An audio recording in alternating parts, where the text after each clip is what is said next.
The jungle was alive. It breathed, a green beast with vines for veins and choking air for blood. This was Eldamir, feared and untouched by men beyond its borders. Here, ancient trees clawed at the sky, their roots sunk deep into the bones of the world. Sunbeams, piercing the canopy, became daggers of light in the suffocating gloom. The air hung heavy, thick with the musk of unknown blooms and the rot of ages. Sounds echoed strangely, the rasp of insects, the shriek of unseen birds, the whisper of the wind through leaves like the hiss of a serpent. Danger lurked in every shadow, death in every rustle of the undergrowth. Yet, even in this heart of peril, life found a way. Tribes hardened and wary called Eldamir home. They knew its secrets, respected its wrath. For generations they lived in an uneasy truce with the jungle, taking only what they needed, always alert for its shifting moods. But a new terror had come to Eldamir, one that threatened to consume all jungle and man alike. And against this evil only one stood firm. Karon. The name was a whisper on the wind, a legend spoken around flickering firelight.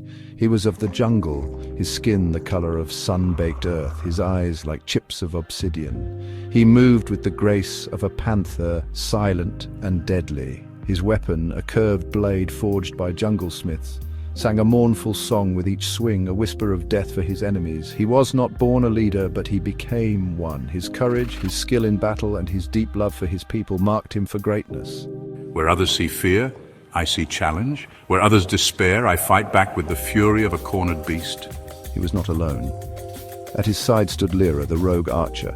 Her eyes, sharp as a hawk's, missed nothing. Her arrows, fletched with the feathers of jungle birds, flew straight and true. Together, we are two sides of the same coin, the warrior and the hunter. We stand united against the darkness that threatens to engulf our world.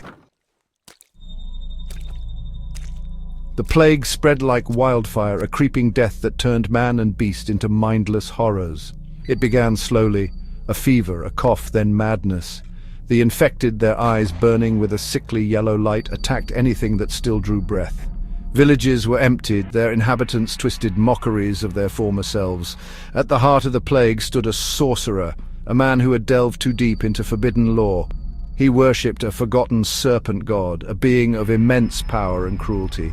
The plague is my offering, my sacrifice to fuel the return of my god. You cannot stop what has already begun.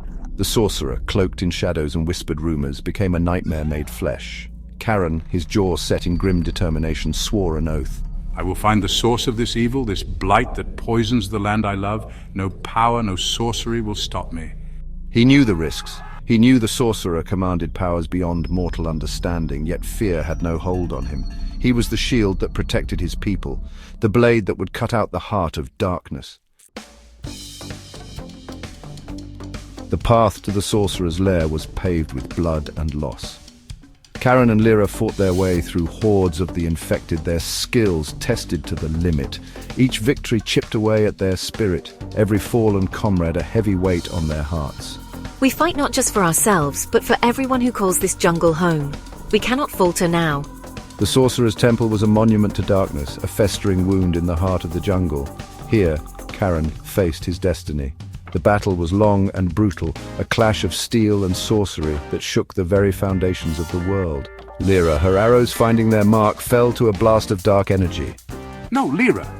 Grief threatened to consume Karon, but he channeled it into his blade, his every strike a testament to his love and his rage. You will pay for everything you've done. In the end, Karon triumphed. The sorcerer lay dead, his dark magic dispelled. But the victory came at a terrible price. Wounded, poisoned by the plague he fought so hard to stop, Karon knew his time was short. With my last breath, I will ensure this evil never rises again. With his remaining strength, he bound the serpent god, sealing it away for eternity. Karon of the Whispering Blade became a legend, his name whispered with reverence by the people he saved. He was more than a man, more than a warrior. He was a symbol of courage, of sacrifice, a monument forged in the fires of his final battle. The jungle, slowly healing, remembered its champion, its leaves rustling his saga on the wind. And though he was gone, his spirit lived on, a beacon of hope in the face of despair, a reminder that even in the darkest of times, one person can make a difference.